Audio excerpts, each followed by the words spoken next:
I am Tracy Otsuka, your host. Welcome back to ADHD for Smartass Women.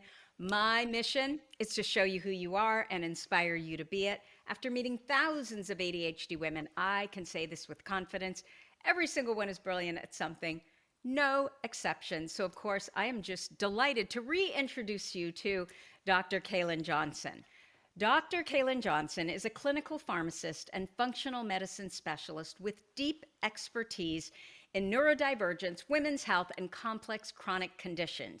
She's one of the few professionals connecting the dots between ADHD, the nervous system, and often overlooked conditions like MCAS, hypermobility, dysautonomia, and autoimmune disorders, especially in women. Kalin's not just speaking from textbooks. She has lived this.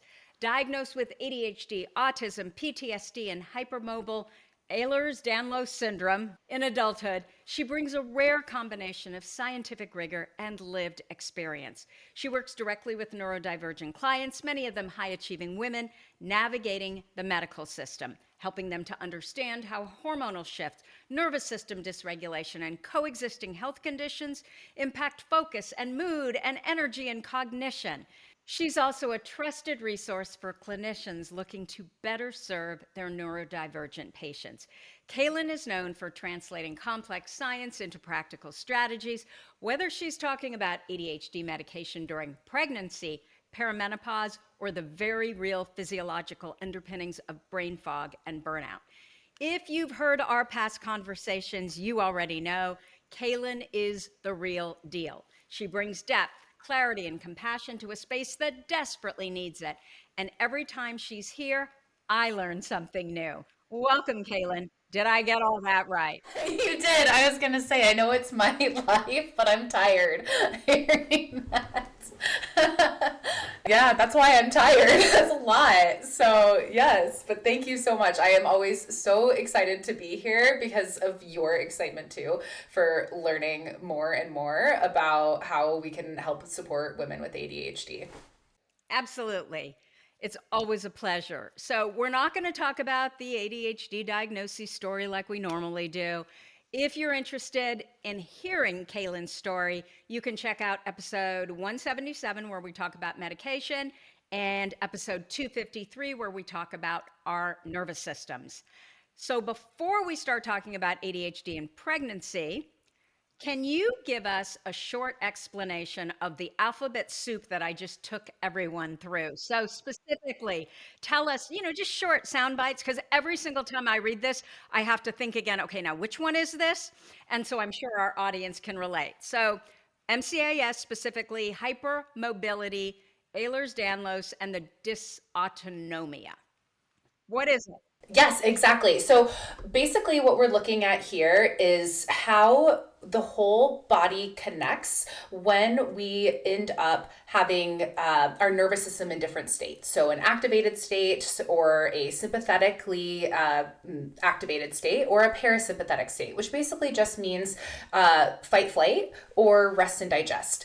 And basically, all the different conditions you just mentioned, the MCAS or MCAS, mast cell activation syndrome, dysautonomia, basically speaks to when we have a dysregulated nervous system and what happens when that occurs. So there's a whole bunch of processes that go on behind the scenes where blood flow is sent to all different areas of your body when we go into that activated state. Like, you're going to run from a tiger. So like, literally think tiger, body must run. Body says, I don't need to digest food right now. I got to run from a tiger. I don't need to worry about, taking out the flu or cold. I don't need to have an immune system that functions. I got to run from a tiger. All of these things. Yet, generally, ADHDers tend to have to use norepinephrine when we are short on dopamine to basically get our bodies to do what we're asking it to do. And norepinephrine, we only produce in an activated state, in that sympathetic state. So we tend to be chronically in the I'm running from a tiger state of being. When we are in that state, one of the core things that happens is, again, blood flow is diverted from the gut. So the gut basically can't metabolize food at the rate we want it to, so things start to ferment. That's not supposed to happen in the gut. That's when we get bloating, constipation, IBS-like symptoms, basically And when that happens, we can start to get an overgrowth of bacteria that shouldn't be there. And that can basically trigger our body to have a histaminergic reaction and basically make our mast cells start going crazy. And when that happens, then if that sticks around for a long enough time and the inflammation from that chronic stress state, we then can progress to autoimmune conditions. So they'll sometimes call it the brain gut axis vortex. It's basically how we go from dysregulation to disease. Yeah. So it's all about the nervous system. It's all about the nervous system. That I just had a patient the other day that she was like, so that's the key to everything, isn't it? And I was like, yep, yes, it is. That's it.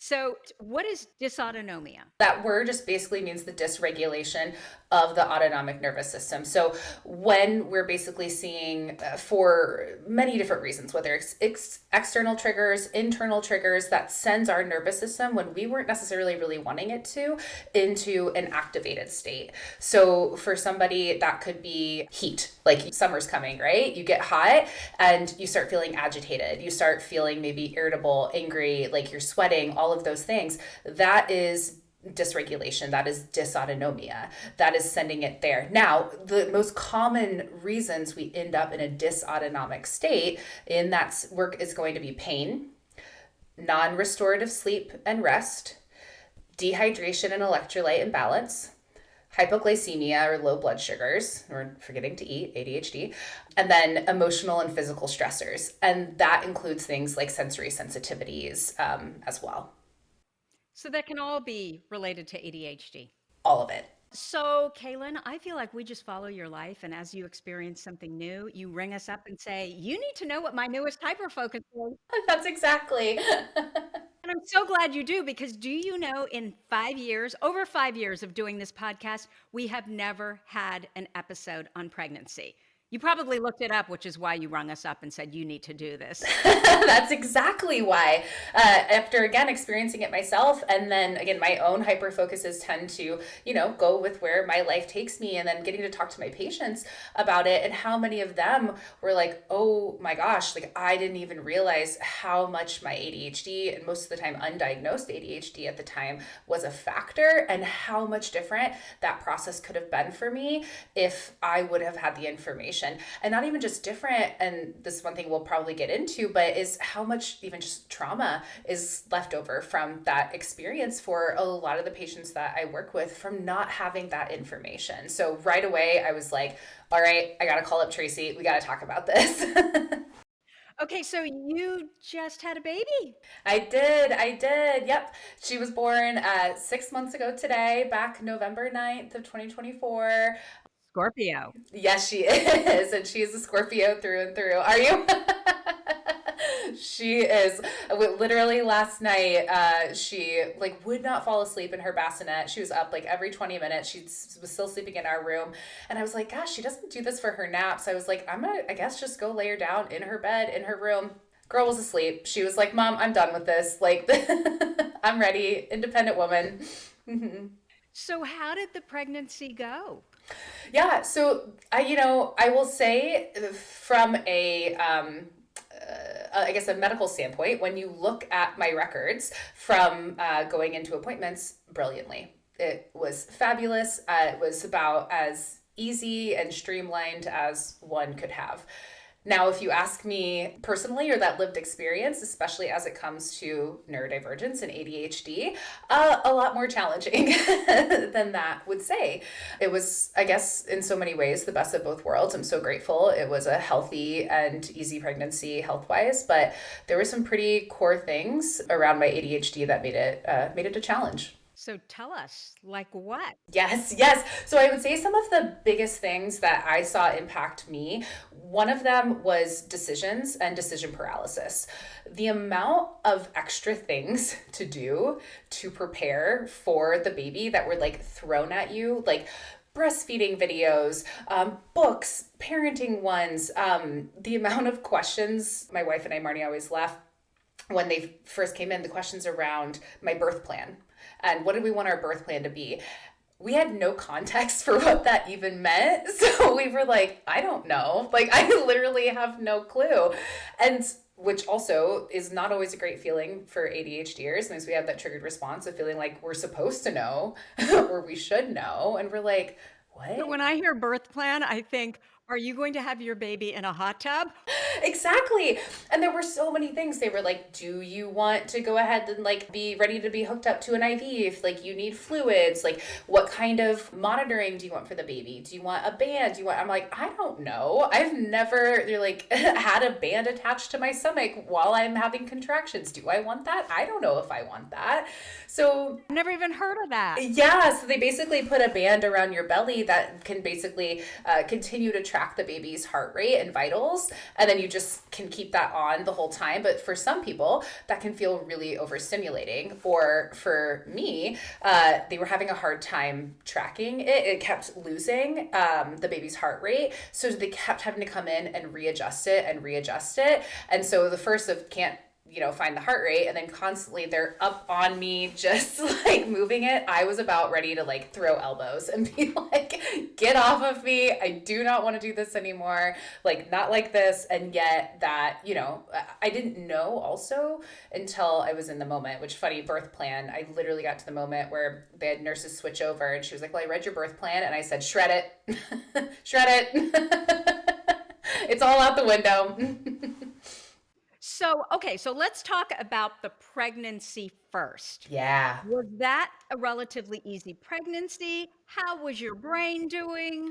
Talk about that a little bit. Yes. So I will say the first trimester was probably the most challenging brain wise for me, which that honestly tracks for, when we look at the science, the hormonal changes for women, that is a likely experience that many have. So right at the beginning, you get those rushes of progesterone, you get those rushes of estrogen, which estrogen a lot of times actually helps us with ADHD, increases our ability to focus. It basically increases the body's ability to actually process dopamine, to actually use it. So we're like, yay, great. Estrogen's going up, but so is that wonderful / pesky hormone progesterone, which is the one that causes everything to relax, including the connective tissue to relax, to basically prep your body for pregnancy. And that elevated progesterone, we find then can increase things like emotional sensitivity, dysregulation, forgetfulness, irritability. I don't know that I was super fun to be around in my first trimester.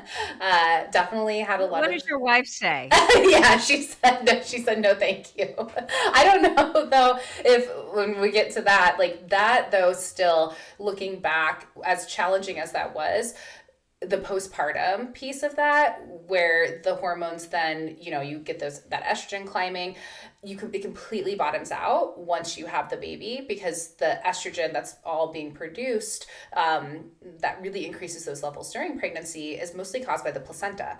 And you birth the placenta at the end of pregnancy, so those estrogen levels just absolutely dive bomb. And that is when you think about the postpartum, like tears and all of those things, like, yeah, like you just had your estrogen levels completely wiped. Honestly, it's comparable to like what the body goes through during this time period of like adolescence, but even more so. But if you remember how challenging that may have been emotionally, that's really what women are going through hormonal wise during pregnancy too. Okay, so the first trimester was challenging from a brain fog Yeah. standpoint and emotional dysregulation. Yep. Brain fog, emotional dysregulation. And then I would say the other big piece is fatigue. That hit me hard. So being so tired, again, your body is literally putting a ton of energy into creating a new organ. That's when it's making the placenta. That's why fatigue generally is so high then. So I know for me, again, as we talked about with dysautonomia, non-restorative rest and sleep are some of the core causes of dysregulation of that autonomic nervous system. All my body was focused on just trying to get through the day. And when that's the case, there's not a whole lot else extra to go around for, focusing on tasks, like doing the things that I needed to do, all the executive functioning stuff. And so, yeah. Work. Yeah, right. Yes, work, 100%. And, especially when you have work. Were you also nauseous?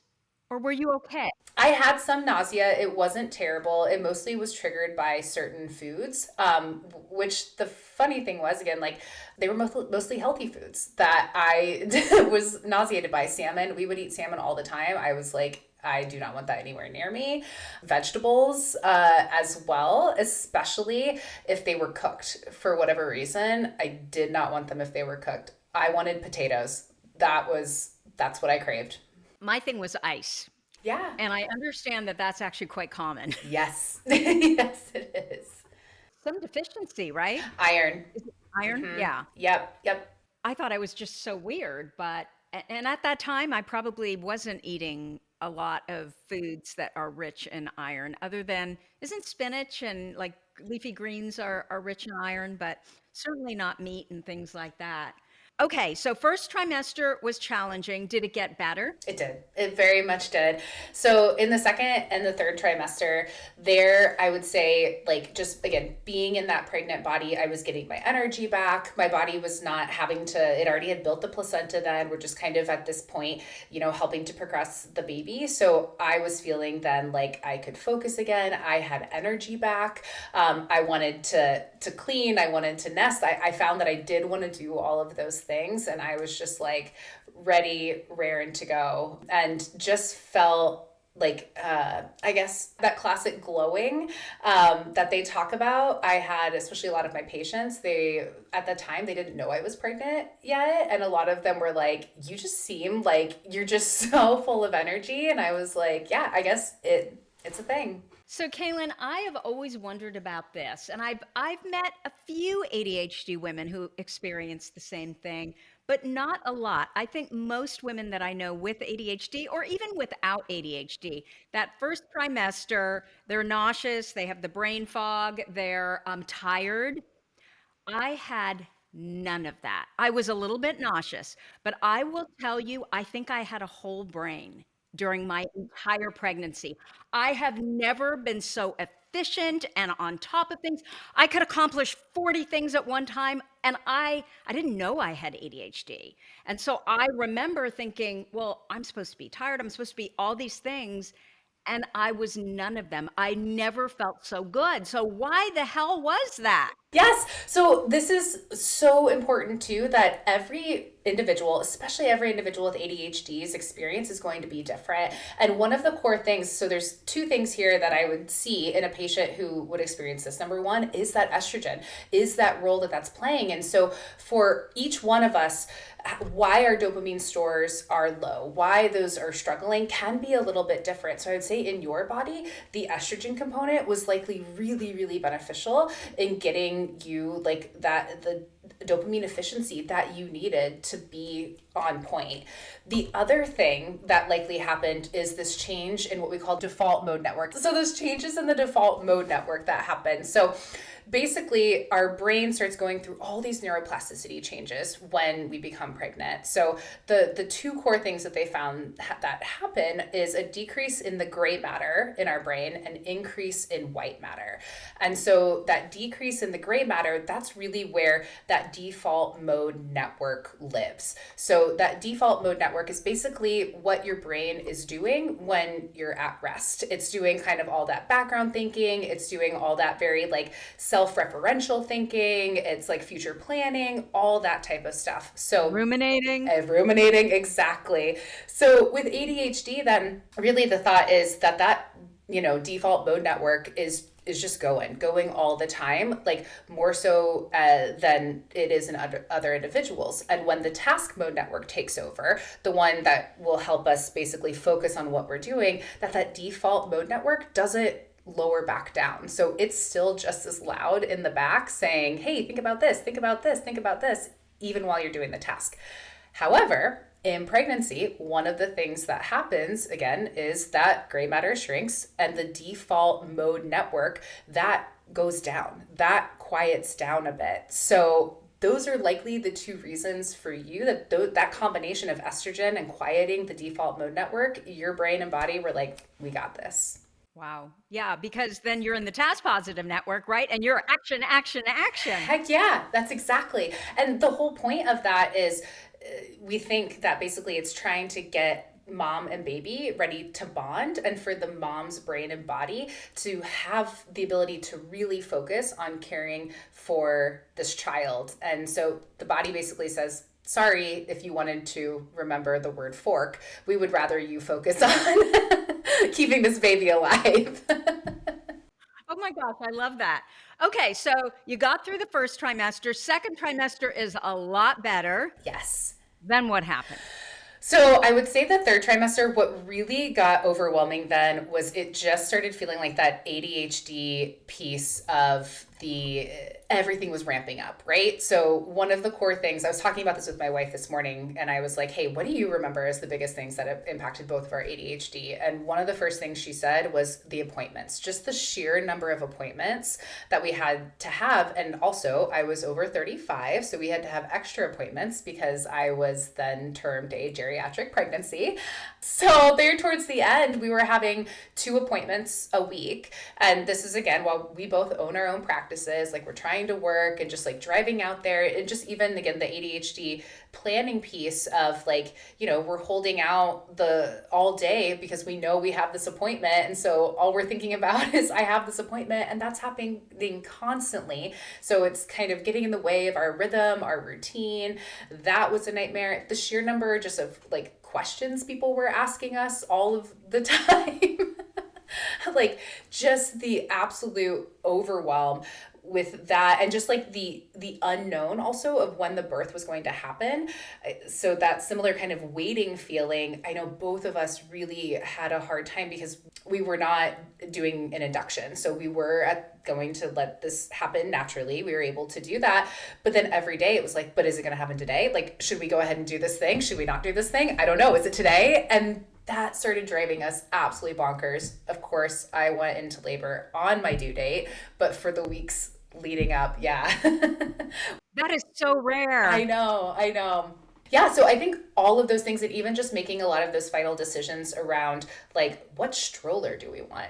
Okay, there are like hundreds of strollers out there. How, like, again, trying to make all of these decisions when you don't have the actual context. Yeah, you don't have the baby. And so they're like, well, what bottles do you want? What stroller do you want? Like, what do you want to do? What type of bassinet do you want? And we're like, I don't know. I have no clue. And yet you feel like you're supposed to know. Does either one of you like doing that kind of stuff, or do both of you not really? You'd much rather do other things. So the funny thing is, I would say we both like to do it when it's like one thing, like one or two. Like we both love traveling, and we both love like looking into like what hotel are we going to stay in, or like Marnie loves looking at different flight options. But that for us, it's like, okay, that's one focus thing. When it came to this, there were just it was too much, like complete overwhelm. So even though both of us like doing it, complete shutdown then. It was too much. Okay, so first trimester, not so good. Second, great. Third, nah. And then you're also probably actually starting to feel tired again, right? And like you're lugging this bowling ball around with you. 100%. Yes. The fatigue by then, that is something I still remember. Even just our home had 3 sets of stairs. And so every time I would just look up at the stairs and I would just stare at them, and I'd be like, all right, you can do this. Yeah, so that was challenging. And I will say, actually, in the third trimester, what also made that really challenging had to do with my hypermobile Ehlers-Danlos syndrome. So that's the connective tissue disorder. And pregnancy, with that progesterone, its entire job is to relax the connective tissue. Well, you already have loosey-goosey connective tissue when you have EDS. So I was having a lot of like hip pain, a lot of subluxation of my sacroiliac joint. So where the bones basically can kind of move around in that joint, causing a lot of pain. And, my wife's a personal trainer. Fitness, moving our bodies is really, really important to us. So that was even just difficult too, energy wise in my body, just kind of at that point being like, hey, you can't deadlift anymore. You can't run at, like you were. And I had, you hear women talk about that when you were actually experiencing it. And that, again, that I had especially a lot of that pelvic floor pain that started then becoming, again, another dysregulating factor that was making everything hard. Plus, you're really active, and that's also how I'm sure you regulate your ADHD and your nervous system.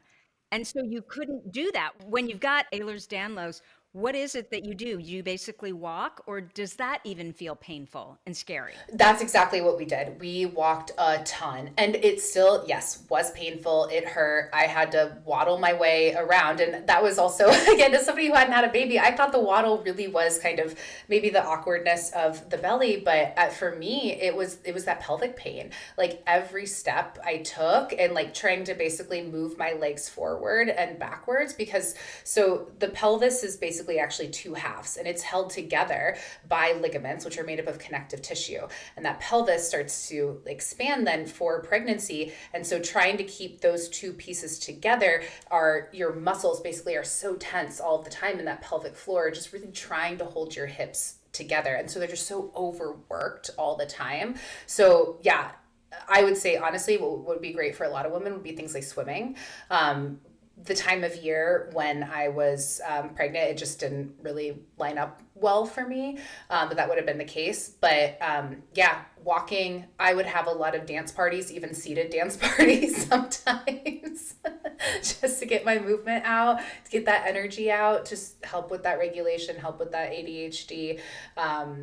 Yeah, anything I could do to where I could find that kind of balance of not putting my body in more pain, but still helping my body complete that stress response cycle by using up that energy, using up that norepinephrine.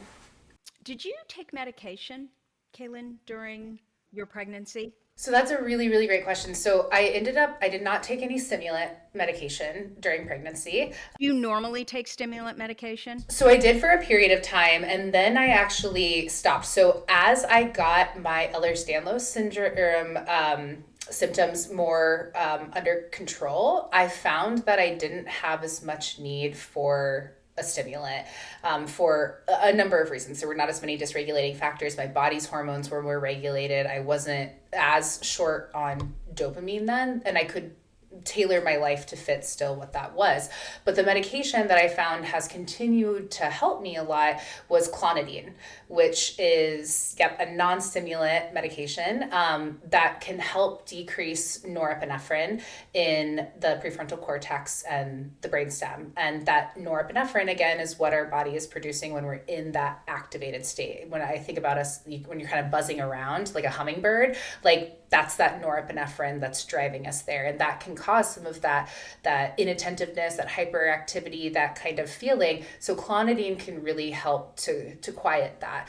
That medication has been a game changer for my ADHD brain, getting those things to quiet down and helping with sleep as well. It also can help with PTSD and PTSD sleep too, which I also have. This is basically the guidelines at this point when it comes to caring for women with ADHD and medication during pregnancy, but it really is a benefit versus risk analysis, individualized for each patient as you have conversations with your doctors. And so I had a number of different conversations with my physicians about, again, those benefits versus the risk. The great thing about clonidine is we actually will use it sometimes in pregnancy for women with hypertension. So it has actually been very well tested. It is well tolerated. So I continued to take that, and I was grateful that that was able to be a thing for me, because there was even then anxiety about like, well, what's going to happen in my body if I don't, and there are risks then associated with that. If I can't keep my own like stress, anxiety like in control, then I'm gonna have these issues anyways.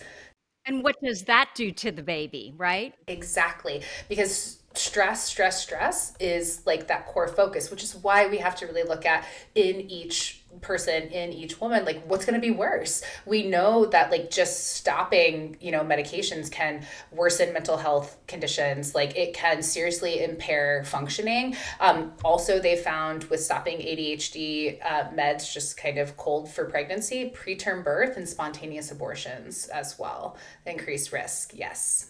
Well, and then there's that study, right, which I think was fairly recent, the Swedish study, and I think it was big, Yes. that showed that even stimulant medication, it didn't seem to cause more ADHD or autism in kids. So it was safe. Exactly that. And, I have a colleague of mine who she's a psychiatrist, a nurse practitioner, and she was pregnant with twins and they'd taken her off her stimulant. She was taking Vyvanse. Then she very soon after got into 2 car accidents because of issues focusing. And at that point, then her doctors, this was about 10 years ago at this point, her doctors were like, you're going back on Vyvanse. That is just one of those examples where, like, I mean, for sure, for her, it was vastly more dangerous for her to not be on the stimulant than for her to be on it. And so she was like, I couldn't focus. She was like, I was all over the place, even like driving, the brain fog, the like paying attention to other cars, all those things, when all of her body's brain power was going to making 2 kiddos. Yeah. There was nothing left for that. And so helping her body have those dopamine stores was really important. Okay, so you get through the 3rd trimester, you have the baby. What's her name, by the way? It was something cute. Indie Indie. And there was a cute middle name. Rue. Indie Rue. Indie Rue. She's going to be a singer, I know. I know. Yes. jazz singer. That's exactly. So you have the baby. How was actual childbirth? Oh man. So 30-hour labor. She was sunny side up.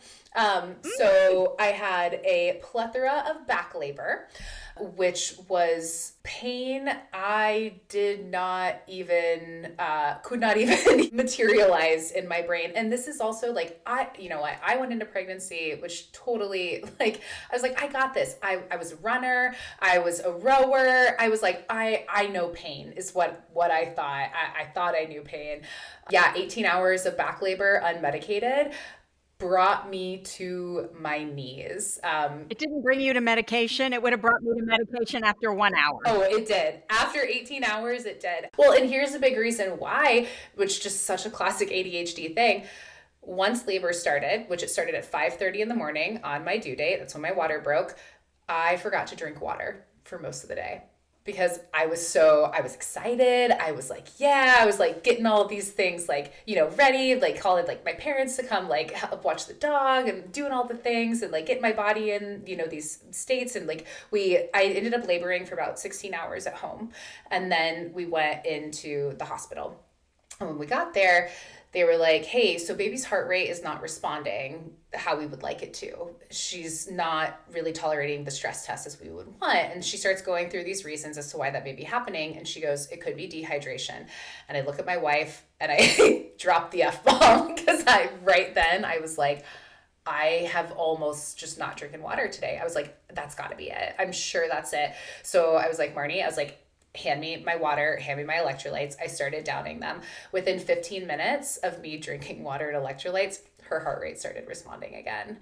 And it was one of those moments though, God, I was like in the moment trying so hard not to, but I wanted to beat myself up about it. I was like, how could I forget to drink water? I'm like, I know how I could forget to drink water, but also like, oh my gosh, again, like I do this work for a living and helping people with these systems. And yet when I'm in it too, like it is so hard with the object permanence of the things we know that help support our bodies when the dopamine's flowing and we're excited and we're doing the thing. And Well, and your body isn't telling you, right?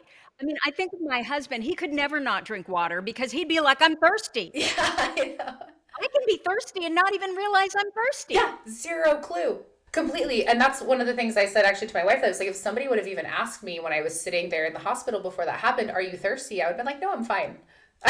And yet, like my body was showing signs internally then that we were not fine. And that was even very validating again for the struggles I have of my own interoception of, again, that like those messages really aren't there. And yet again, we could see that like, no, this really was hard on me. And so when that started to happen, then, again, I had my birth plan. I had everything set. Like the ADHD brain was like, this is what's happening, which I wanted to go. I was like, I'm going to try to do this unmedicated. I don't want to be hooked up to things. Part of that was a sensory thing. I was like, I don't want cords on me. I don't want all of that. Like that sounded terrible. Well, got dehydrated, started trying to drink water, but I was playing catch up at that point. The back labor intensified once I started drinking water because things started to progress then. And then I started vomiting. And yes, so that can be a thing. And I told, we had a doula. So then you're more dehydrated. Exactly. And I told her, I was like, I'm not a puker. I won't puke. I was not a puker when I, worked out and pushing, like, no way.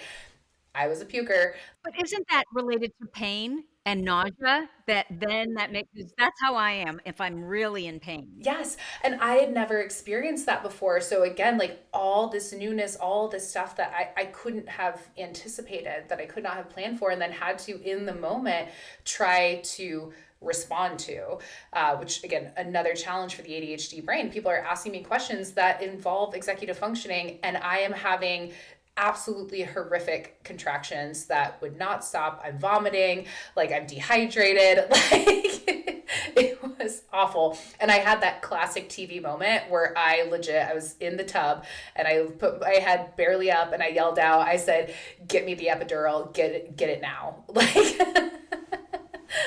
and they did. Well, I could have warned you. Uh-huh. This is awful, Kalin, but I literally picked my obstetrician. I wanted a woman, and I chose her based on, I literally asked her, how early can I have an epidural? I was so panicked about that and being in that amount of pain. Yeah. Now, with my daughter, everything went really quickly, 4 hours, gone. With my son, they ended up slowing me down. Is it Pitocin that they give you to slow the birth down? I can't remember anymore. I don't know what happened, but they couldn't get my veins. And I think I was 8 centimeters dilated before someone finally came in and gave me the whatever the drug is that they put in your back. So I know at least what it's like up to 8 centimeters. And I was like, this is no. Why does anybody do this? You know? What? Like you get a medal or an award? Like, come on, people. I know, which was so funny because, that was actually like coming up to the pregnancy, like again, novelty, interest, like things like that, challenge, all are core motivators for the ADHD brain. Challenge. I was over there. I was excited to experience it. I was like, yeah, okay, I'm going to do this. Like, I want to know, yeah, like what this feels like. I was like, girl, like what did you think you were going to do? Which, again, I had no clue it was going to be back labor, no clue it was going to go that intense, which when we think again about dysregulation, dysautonomia, pain being one of those core factors, because I was in so much pain, I couldn't get my body back into that relaxed state, which is what it needed to be in to actually progress. So it took me about 12 hours to go from 3 centimeters to 5 centimeters. And that was when I said, no, like I can't do this. I got the epidural. I took a 2-hour nap. I woke up and I was 9 centimeters dilated. Oh, wow. And you slept through it. And I slept through it. Yes. So, like, again, the body had to relax. And yet, again, it was experiencing pain, dehydration. I hadn't eaten in a while, hypoglycemia, all these core things that are basically telling your body to be in this activated state. And yet, you're supposed to be calm to let this progress. And as again, I do this work and I was like, I can do this. I got this. No, I always say the body does not do things for shits and giggles. It was screaming at me, telling me what it needed. And it was my job then to respond and give it the things that it needed to actually be able to move forward, which in this case was an epidural. Okay, so I want to know too, as far as the research, I know we're just totally guilted as women. And I think it's gotten better, but I know, 23 years ago when I had my last baby, Marcus, he's now 23, there was so much of this, the epidural is bad for the baby. How much of that is really true? It is safe. It is 100%. It is fine for the baby. Most of that is unlikely to be able to reach the baby especially when you're using epidural. You have a higher risk sometimes with other medications. Sometimes they will use like other types of pain medication, that those can cross the placenta, that barrier there, and reach the baby. But when it comes to the epidural, because it really is staying within that central nervous system piece there, that you are unlikely then to see the increased fatigue, decreased breathing, things like that. It really is done, again, quite safely, those risks are quite minimal to baby. And here's the deal again, just like we said, stress is stress is stress is stress. That is a stressor on the baby. But if your body is in this state where it is trying to fight through this pain and all of those things, all those hormones and neurotransmitters that your body is producing there, that's also not like healthy for the baby. So this is one of the things my wife even mentioned this morning too, that was a challenge with ADHD, is so many of the choices you were left with, that there was no right answer around pregnancy, that it really was every step of the way is kind of this benefit versus risk analysis. And I think that can be really hard for our ADHD brain too, where sometimes we can get into that, like, we want that black and white space, like what's the correct answer, what's right, and there's not. And it really just is like what is best for you in that moment. Yeah. Well, and I mean, I remember a friend of mine telling me that when she was born, they put her mom under, and then the mother woke up and there was a little note by the side of the bed that said, "You had a girl." Oh my gosh. Again, it's so unique, each person's experience. So like also like with my own epidural, like I was able to still move. Like I really was under the impression that like I wouldn't really be able to feel or move. Like I very much could. I could change body position. I could move my legs around. Yeah, like it just took away that fierce edge of pain. But I was still, because that was my intention. That was my goal around pregnancies. I wanted to be that active participant. I wanted to experience it. And so that's why it was a big shift for my brain when it was like, oh, here's this thing that you're going to have that may not allow you to experience the birth. And yet that was so not the case for me, and not something that had really been talked about in at least my sphere as far as what that experience would be like. And so I felt very grateful. It's not like the epidural takes away all the pain of the contraction. Nope. No. Yep. They're still there. Yep.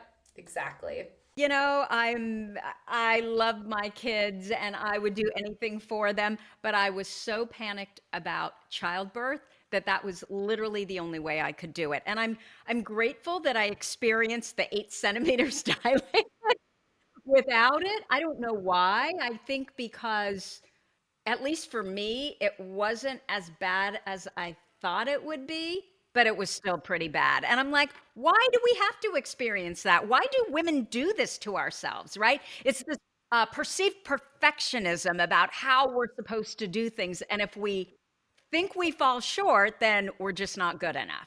Yes, that exactly, that idea again, how we should be doing all of these things gets really, really in the way of a positive birthing experience for all women, but especially women with ADHD. Yeah. And I am certain that if men were given the option, they wouldn't even think twice. 1,000%. We wouldn't even be discussing this. Nope. Okay, so the baby's born, postpartum.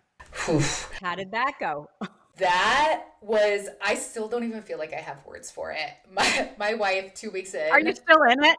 I'm 1,000% still in it. I do feel like, things have gotten a little bit easier for sure. But oh my gosh, especially those first couple of weeks. I remember one very tired night, Marnie, my wife, looked at me and she goes, "Why did nobody tell us it would be this hard?" And I was like, I think they tried to. I mean, hard, like I still don't even feel like I have the language for how challenging that time period was. Like when you are, again, that fatigued, that a feeling like you have no clue what you're doing, what's going on. We still laughed that very first night home with her. Every time she'd wake up, we'd turn on all the lights because we were like couldn't find anything. Yeah. When you leave the hospital, you get the baby car seat, you put the baby in and then they let you go. And I remember thinking, why are they letting us go? We don't know what we're doing. Exactly. Got home, we're like, what do we do with this thing? And we took her out to dinner. Older women looking at us going, that baby should not be out. But who knows? Like, oh my gosh, like it's so hard. It's insane. Like, and especially if you get like ADHD, you're like, man, I don't want to go home and just sit at home. Like, let's go do something. Like, let's go do life. Well, I just just kind of thought that, oh my God, I'm not going to be that kind of mother. Are you kidding me? We're going to travel with her. We're going to, we're going to take her out to dinner on day one. Let's do it. I had this philosophy, Kalin, that like there's three parts to this whole baby thing. When you're pregnant, delivering the baby, and then after. And which is usually for me around nursing. Yes. You cannot have three positive experiences. You have to have at least one totally hellish experience. And for me, it was nursing. And again, that pressure that you've got to. And I had so many problems. I mean, a bleeding, that I ended up most of the time I had to pump. Yes. So it turns out that this is TMI, too much information. But what it turned out is that I can't believe I'm saying this, I have very short nipples. And so the baby couldn't really latch on, which meant that they were constantly bleeding. And I mean, Yes. awful. Yes. And then it was the guilt, right? Of, oh my God, no, she can't have formula. She can't even have a drop of formula. That's probably an ADHD thing because then I was cheating. Yes. Yes. That exactly. Again, there's this way that's supposed to be done, but then even that there's a certain way then that they're almost expected that your body is going to perform or that's going to be able to do to support that. And yet for so many women, whether it is the size of your nipples or whether it is like for me, it was the quality of my skin because of back to that hypermobile Ehlers-Danlos Syndrome because of the connective tissue, I have a lot of skin fragility. So like my skin just tears and rips. So same thing, bleeding. It would take my breath away every time she would latch. It was absolutely awful. So same thing. I had to go to pumping, but ADHD, I was totally overwhelmed leading up to like with the birth and everything. I hadn't figured out my pump. So when it got to that time and I was bleeding, I was so overwhelmed also with like, I don't even know how to work this thing. I don't even know what to do. I don't know how to set it up. It was like, luckily my wife, she was like, I'll figure it out. Like I'll get it in your hands, whatnot. So like, it's like, no, you nurse her. I know, exactly. Like, isn't that the benefit? Right, exactly. Yeah.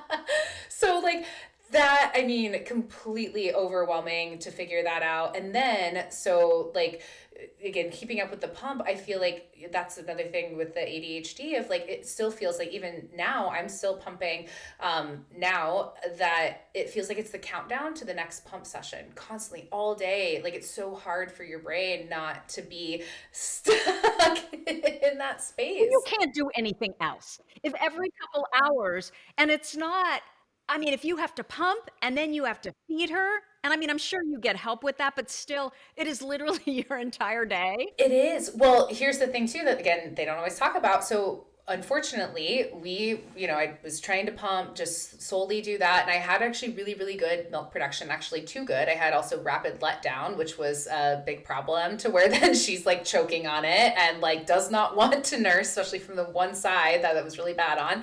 So things were going great. And then my production, she was ramping up. Production really hadn't changed much.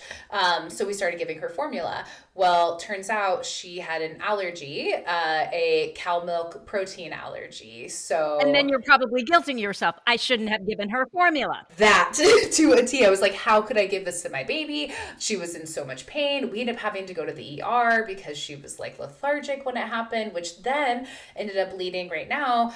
The most likely thing we think we're dealing with is something called FPIES, which is basically where it's a food protein induced enterocolitis, where basically the different types of food proteins basically cause the babies to have gut inflammation, they have vomiting, they have diarrhea, so they can have triggers to any kind of food. Her other one is corn. Well, if you then go to formulas that are not dairy based, what's the first ingredient? It's corn. It's corn syrup. So she can't have that either. So I have just recently had to accept that it's me. She was still struggling to sit up, which that's what they tell you, to start solids. We're starting them. So she's had carrots. And Because I'm like, oh my gosh, like I like this is insane. Like, and so now I'm actually, 6 months postpartum. I'm pumping every 2 hours right now. I'm back to pumping in the middle of the night.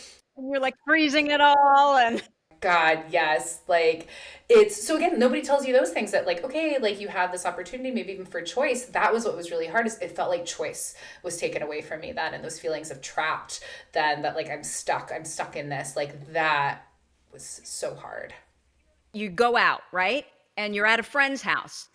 You can't even participate because every 2 hours you're in the back room pumping. Yes, yes. Or I always say to like my wife, what's so hard is that like I can't even really care for my baby when I'm pumping. I'm doing this thing to feed her, but like I can't hold her very well. I can't do anything very well. And I tried one of the cordless pumps that they have, but for my like it, I couldn't get enough production out of those. That wasn't strong enough. I had to stick with the hospital grade ones, which means I'm back to tubes. I literally have it sitting right here next to me because as soon as we're done, that's what I'll be doing.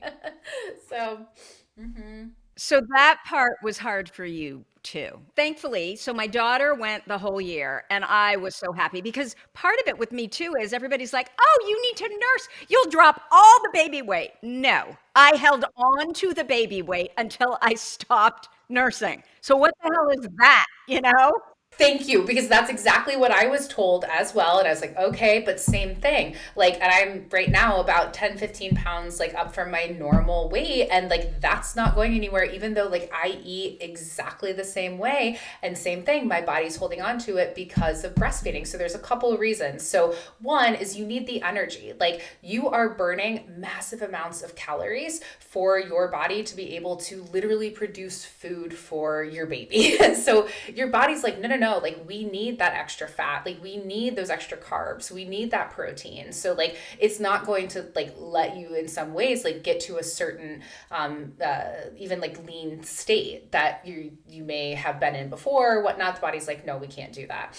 Another reason is to basically get your body set to produce all of that energy. Your metabolism goes down. It has to go down to be able to support, again, making food for the baby. So no matter what you do, that metabolism is going to drop.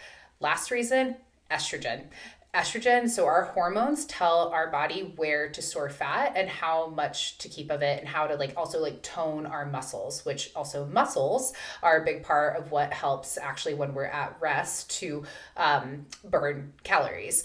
Well, estrogen being absolutely bottomed out in that postpartum period and continuing to be bottomed out when you are continuing to breastfeed does not allow your body then to store fat, maybe where you're more used to it, like not like away from the belly. That when estrogen is low, that's why in perimenopause and menopause, you get more of the belly fat as well, low estrogen.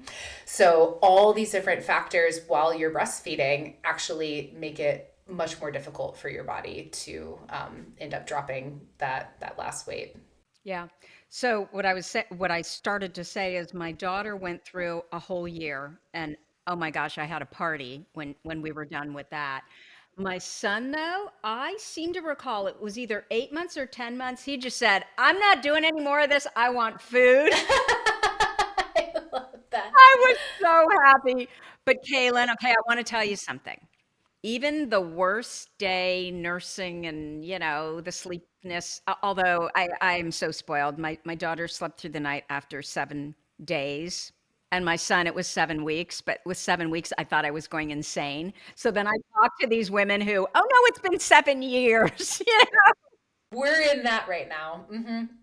And I don't need a lot of sleep. So that I never felt really sleep deprived. Are you a big sleeper? Yes, I am a huge sleeper. I was like a 10-hour sleep girl, like prior to this. Napper, yes, I was. Yep, naps, all the things, which honestly, again, like I have the EDS. My wife actually has multiple sclerosis. So that was a big thing too, even with us considering to have kids, like sleep is like huge for us. And not even just like, like in small ways because of our chronic conditions, they are really impacted by sleep too. So that was a big concern that we had. And yes, we have a daughter who, right now at best, she maybe sleeps 2 to 3 hours at a time. Yeah, it's it's pretty rough. We've had some rough days. That has been a very, very big challenge. Wow.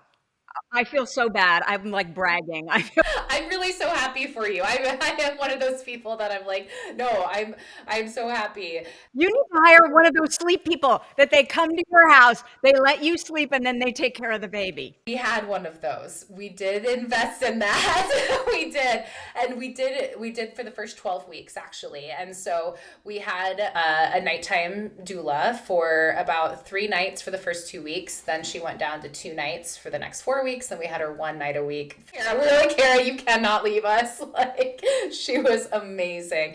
And unfortunately, and a big part of it is because of the GI issues she's having, that's a big part of what's making her like wake up and have all of these problems, which is again a really big motivator for us to figure out all these gut issues for her so that hopefully again she can sleep through the night. But otherwise, Marty and I have had to be a just crazy like team, and like we, pass off in the middle of the night so one of us can get a 4-hour sleep chunk than the other one can, because that's really what they found postpartum wise is you need 4 hours of uninterrupted sleep to not lose your mind. Yes. So we have lived by that, even if we only get 4 hours of sleep a night. Do you do naps too? Like, do you guys trade off so that you can get a little bit more than that? Yes, we try to, but this is a thing that we really find challenging again. Like, we both work full time. And then we both, though, really, really value things like working out and like moving our body and making dinner at home, especially with the different food allergies we're dealing with now, and like going and doing fun things, experiences. So every day we're always in this challenge of like, okay, what's going to be better for my body? I know I'll feel good if I move, but I also know I'll feel good if I sleep. And unfortunately, with the time frame, I can't do both. Not well. So like we're every day is a little bit of that balance of really trying to figure out what does my body need. So napping sometimes, but also not as much as I would like to. So yeah. Well, I guess you could take the stroller out, right? And walk. That's exactly. Yep. Yep, we've got a dog. We do a lot of walks. We have a very beautiful walkable neighborhood. That's been like, yeah, that's been wonderful. I've also gotten really good though at napping with her if she needs a contact nap and won't sleep. So we've got a great little recliner chair in her room. So like it feels like an airplane nap basically, but it's better than nothing. I'll take anything. Well, okay, I'm still going to say it. I would take one of your days easily now. I mean, the worst day, I would take it because it is such a magical time. And I know when you're in it, you're like, I don't know about this, but it really is. Funny you say that. I told Marnie yesterday that I was like, I can tell that we are living right now some of the best days of our lives. Like these are the days we're gonna look back on and be like, oh, like that exactly was pure magic. So even with all of those challenges, like when you see her little smile and that face and you get those snuggles, all of a sudden, yeah, those sleepless nights really don't seem so bad. And when you take her out, do you see other women? I remember always seeing this where there's this kind of look of envy when they see you and the baby. So I'm one of those women now.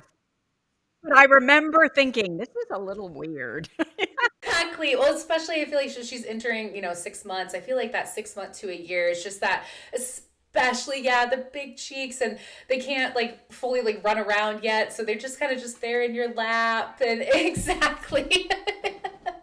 Exactly. So yeah, it's just that little short window. And I feel like you're constantly in this place here now where it's like you get so excited to meet this next version of your kid, and yet you're grieving that kid that you knew a month ago, even that you'll never really get to spend time with again. And yet it'd be so great if there were just tons of these little versions of Indie running around the house and we just had them all to love on all the time. I used to say and feel like every single day a part of my child is dying. Yes. And every new day was even better, right? As far as the experiences, but you couldn't get that other time back. And I didn't know I had ADHD then.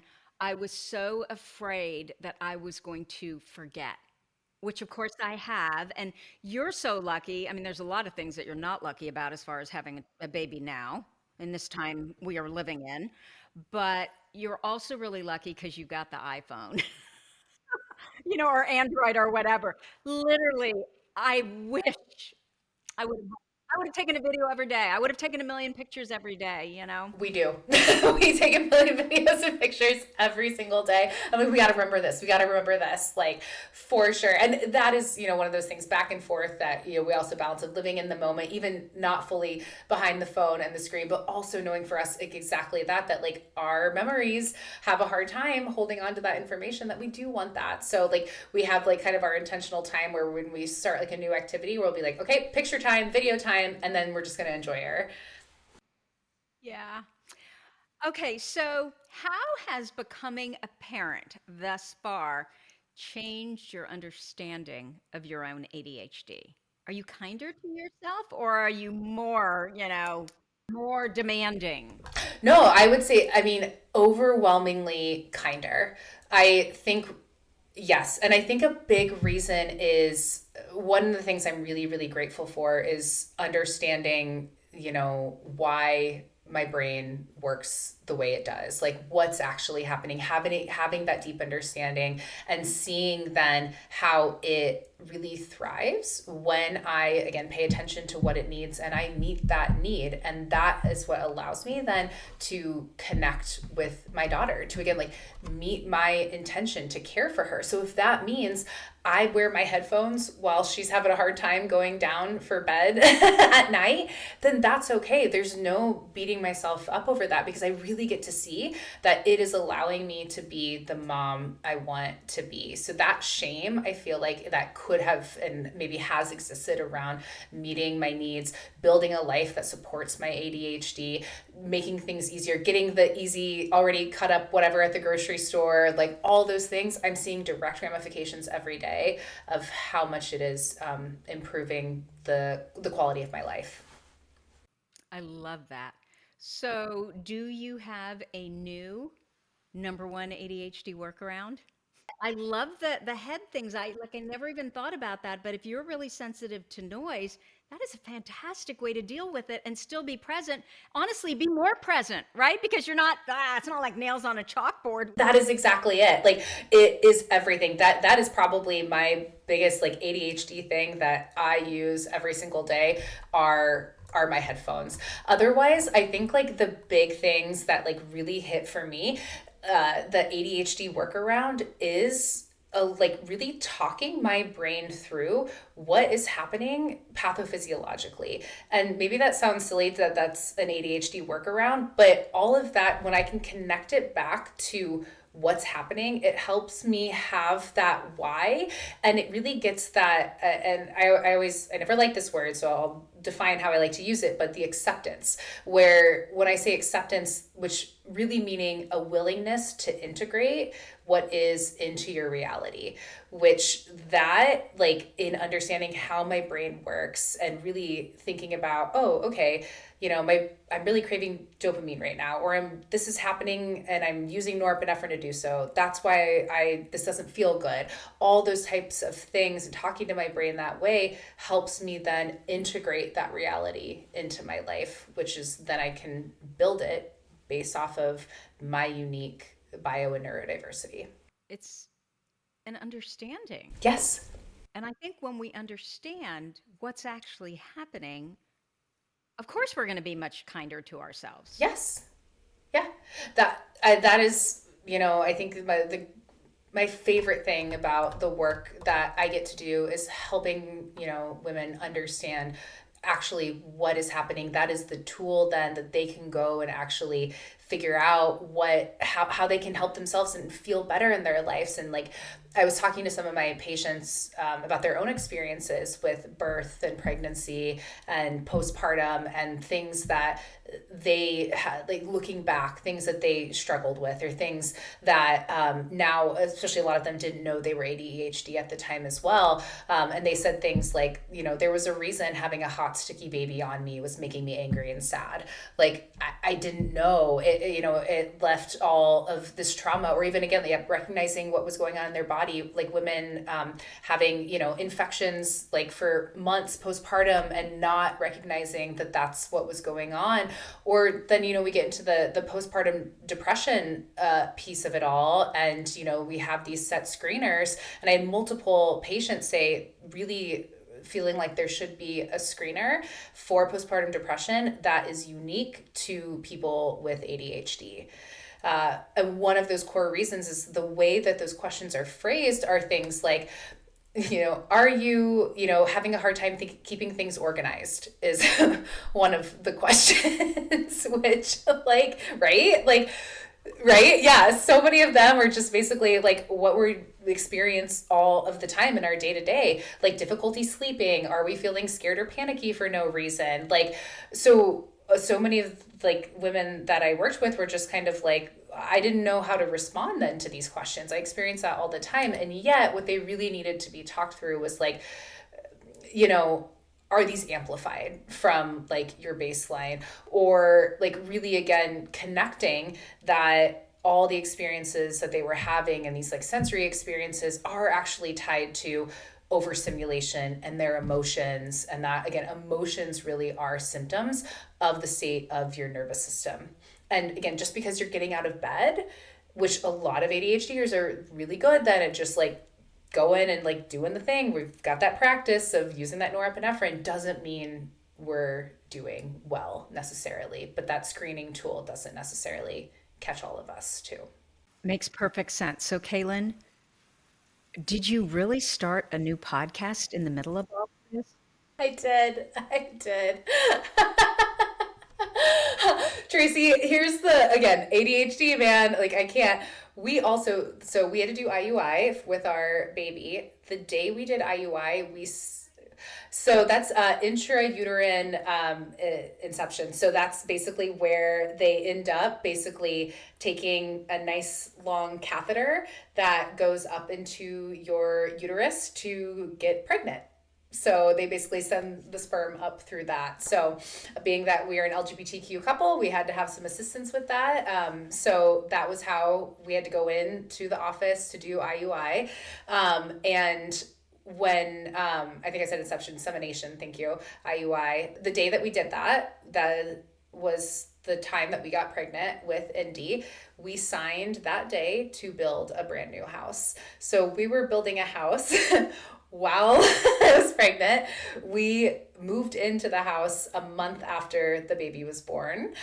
And of course, our ADHD brains at the time were like, we can do this. We can totally do this. Like, we got this. Like, challenge accepted. But aren't you so glad you did it Oh, now? we did. Well, so much so. Like, we are so love our home. It fits us so much. Like, and are there still boxes around that yes, there are. Eventually there won't be.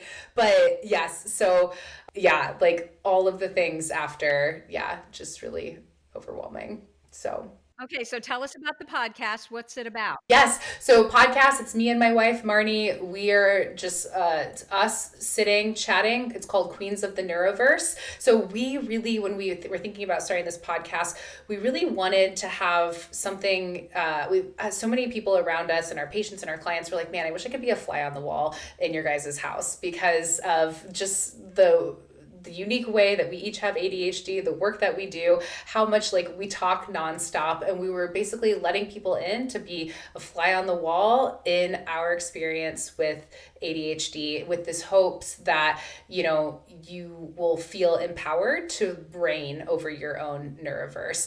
And so that fly on the wall piece, it's us talking about mostly through humor because we both love to laugh, like the hilarity of the experiences we end up having as two people with ADHD living in the same household, as well as then because of our knowledge too, talking about the why of it all. Because again, we stress again how important that is. So as we come to like, hey, here's a moment where Marty and I really didn't connect communication wise, and here's what happened, and here's the struggles, and here's how we tripped up, and here's how we navigated it.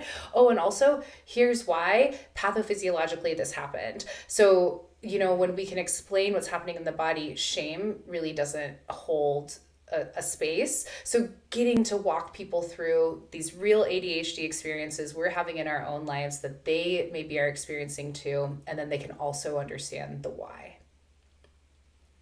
So, where can you find it?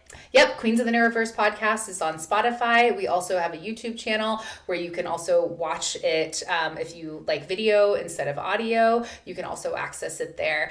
You can check it out at Queens of the Neuroverse on Instagram to find out more information about when the next episode will be coming out.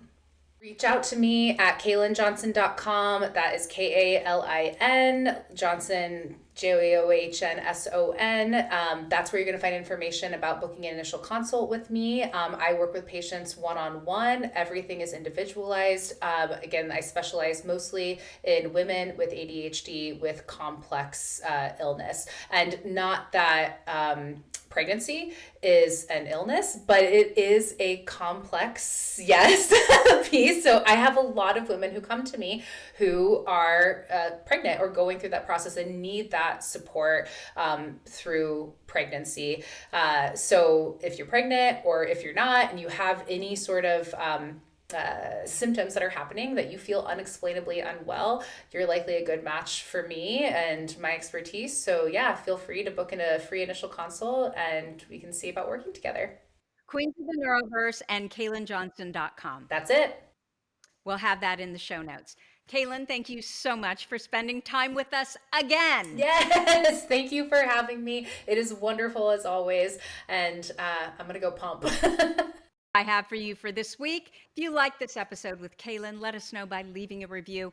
Our goal is to change the conversation around ADHD, helping as many women as we possibly can learn how their ADHD brains work so that they too may discover their amazing strengths. Thank you so much for listening. I'll see you here next week.